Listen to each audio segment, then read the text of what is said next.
Hi Hugo. Obviously coming from Nice, what does tomorrow's game against Marseille mean for you? Well, it's a kind of derby in south of France, but it's a long time ago for me. But you know, when you play in France, every time you face Marseille, it's always a big game. He's one of the biggest French clubs, especially in the European history, and it's a special place. So obviously, when you are French or when you play for a French team, facing Marseille, it's always special.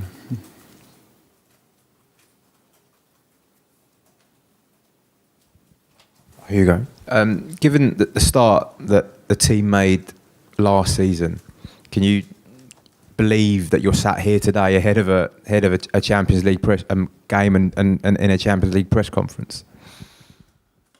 I believe that it was our ambition, and we could feel the improvement. Very, very early when Antonio Conte and his coaching staff arrived at the training ground. Obviously, it was not perfect, but step by step, we improve as a team. We improve our concept, and I think in the last moment of the season, we step up and we got the fourth spot for the Champions League. And if we are in this competition today, it's because we deserve and because we made the job last season. It's a new adventure for the club. It's been 2 years now without this competition, and we are all excited to be part of it. But also we have to play with ambition. And we know also that this competition is all about details. It's high-level football, and every team involved, every player is involved. They're going to try to do their best. They're going to try to play at their best level. And so it demands a lot of focus. And we're going to try to start in the best way with a win. Hugo, 18 months ago when Tottenham were knocked out of the Europa League, you were very honest and outspoken about the situation the club were in and also the team and the mentality. What's the difference now, and how much further have the team and the club itself come? Because you sort of said before that the reality didn't match the ambition, and I wondered now whether you think that the sort of reality does match the ambition. I don't really like to talk about the past. Obviously, I'm more focused on the present. It's the story of a club, you know, there's up and downs. The most important is when you face difficulties, how you bounce back. I believe that the club is going in the right direction with the help of Antonio Conte and his coaching staff. But we know there is still a gap for improvement, and it demands a lot of effort and focus from all the players, and we're gonna try to reduce the gap with the best team in Europe and the best team in England, but step by step. It's important to be focused on our work every day and ready to challenge any team. Hugo, you've been at Spurs for 10 years now. You've won medals with France, but you haven't won a medal with Tottenham. Is that a real hunger of yours now to put that particular record right?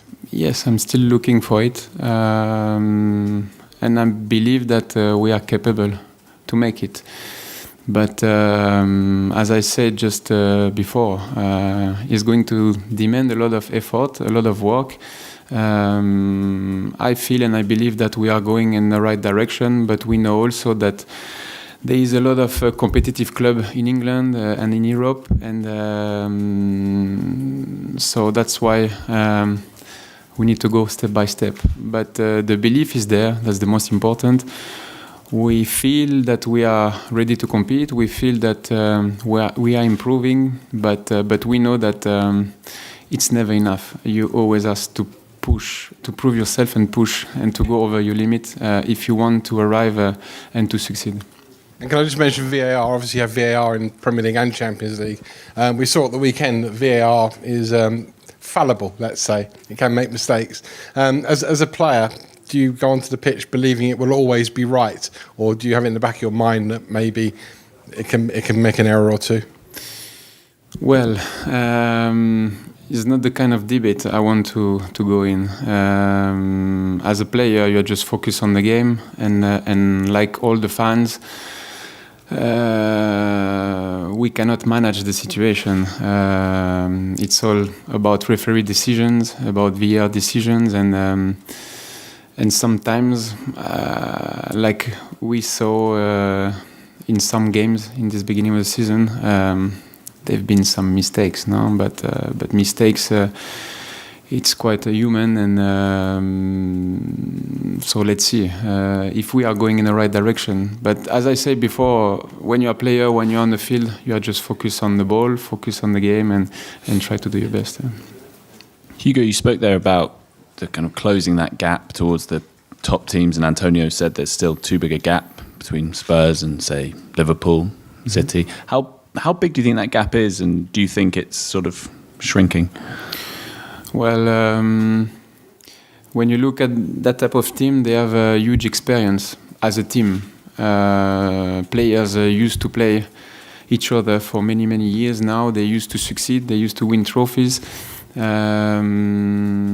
It will be easier to answer that question at the end of this season, to see where we're going to finish, to see how close we could be.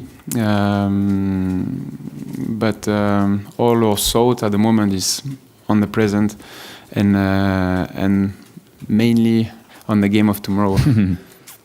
Also, you showed, it was mentioned there, after that Zagreb game, you really hate to lose, and obviously Antonio hates to lose and wants the players to share that mentality. Do you see more of that mentality now amongst your teammates?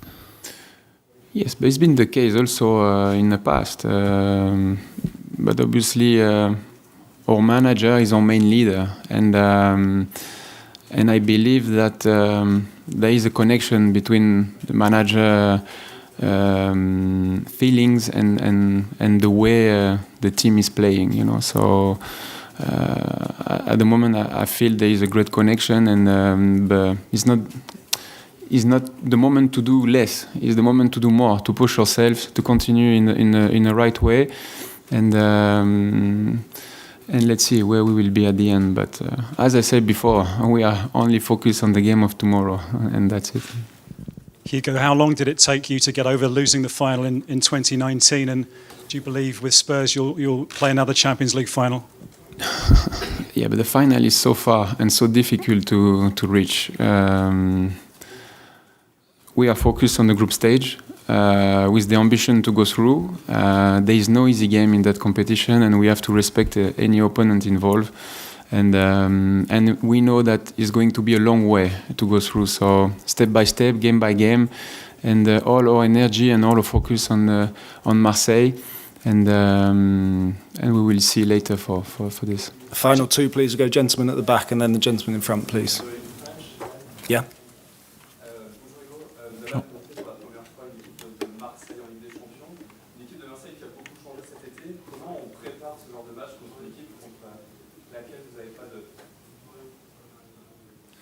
Vous m'entendez? Ouais, Oui. Bonjour Hugo, vous allez affronter Marseille pour la première fois en Ligue des Champions.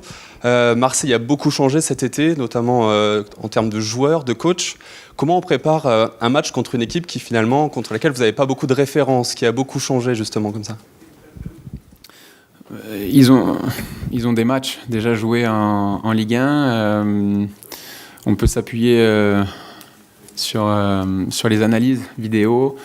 Mais comme on le constate, ils réalisent un très très bon début de saison. C'est une équipe performante, une équipe, comme vous le dites, qui a changé d'entraîneur, qui a changé de style. Il y a eu pas mal d'évolutions également dans leur effectif, mais c'est une équipe très compétitive et qui viendra dans notre stade pour afficher leur ambition. Voilà, comme je l'ai dit précédemment, il n'y a pas de match facile en Ligue des Champions, et on se doit de mettre toute notre énergie, tout notre focus sur ce match. We'll finish with George, please. Hi, Hugo. You recently celebrated 10 years at Spurs. When you reflect on those 10 years and the memories, are the Champions League nights, real highlights up there? Obviously, that run and being Real Madrid a few years ago as well. Yes, I didn't have time to reflect about the 10 years. I'm more focused on the present and to make sure that we try our best to make the future bright for Spurs. But as you said, obviously this night was one of the best memory with the Spurs jersey. Okay, thank you, Hugo. Okay, thank you. We'll move on.